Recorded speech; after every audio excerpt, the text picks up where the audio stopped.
Dans cette vidéo, nous allons examiner de plus près l'interface utilisateur.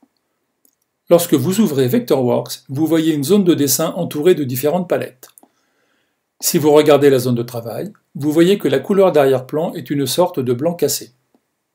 Cela indique que vous êtes dans la vue plan 2D. Lorsque vous passez à une vue 3D, l'arrière-plan change et devient vert.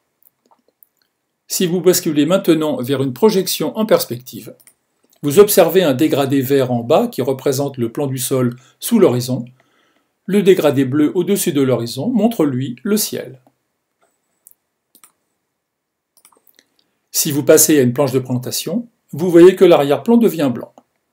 Toutes ces couleurs sont conçues pour vous aider à différencier les vues et les paramètres de projection dans le logiciel.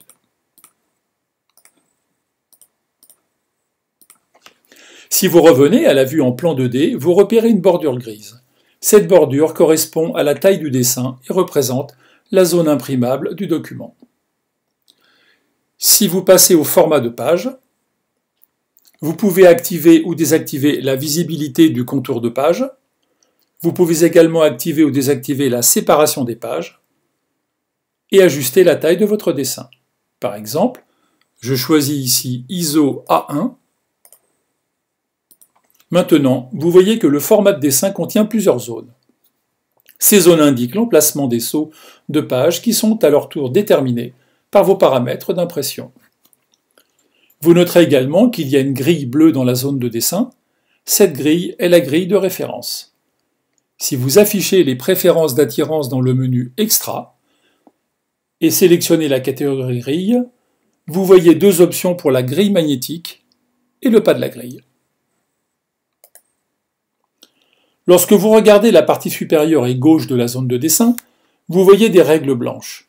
Elles sont utilisées pour afficher une référence X et Y à l'intérieur de la zone de dessin. Elles sont basées sur vos unités et paramètres de mise à l'échelle dans le fichier. Au bas de la zone de dessin, vous voyez une barre grise.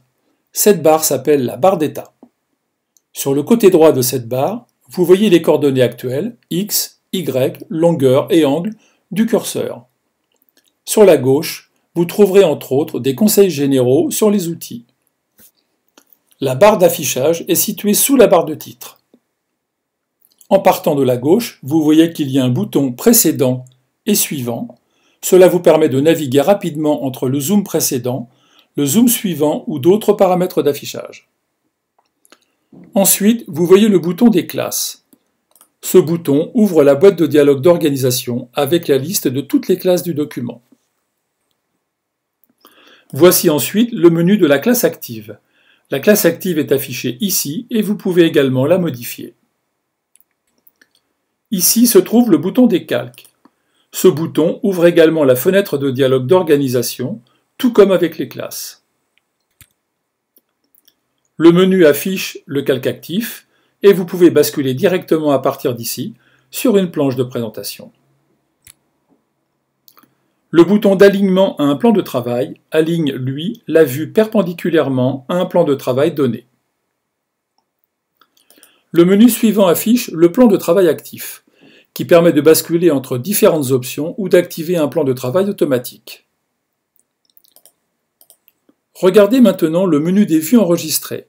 Il permet de basculer rapidement entre différentes vues enregistrées avec le document. Vous pouvez changer votre vue ici via ces trois boutons. Il y a d'abord le bouton taille écran, qui effectue un zoom sur la page entière. Vient ensuite le bouton zoom sur la sélection, qui effectue un zoom avant sur les objets sélectionnés, ou si aucun objet n'est sélectionné, il effectue un zoom pour ajuster tous les objets au document. Et pour finir, vous avez le bouton zoom. Ce bouton effectue un zoom avant et arrière à des intervalles définis.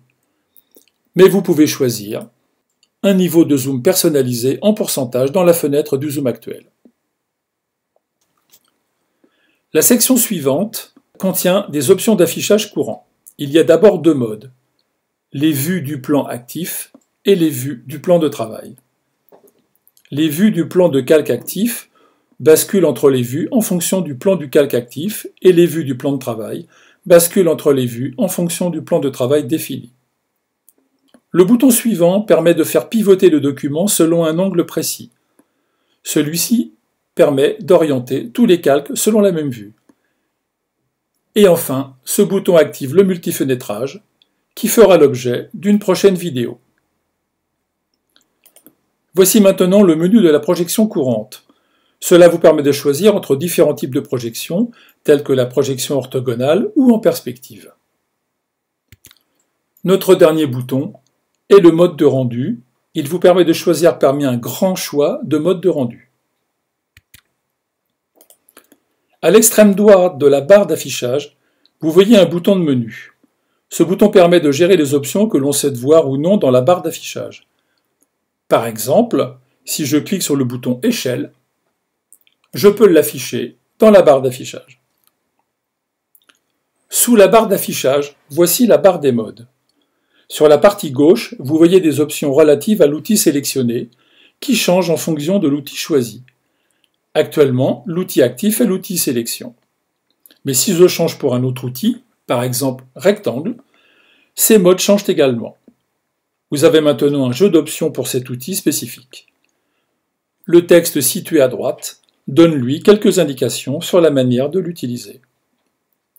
Enfin, à l'extrême droite de la barre des modes se trouve un menu dans lequel vous pouvez cliquer sur des options pour activer ou désactiver rapidement certaines préférences. Par exemple, je peux activer le bouton fond noir pour basculer rapidement entre un fond noir ou blanc dans ma zone de travail. Repérez également un moyen rapide d'accéder aux principales préférences de Vectorworks.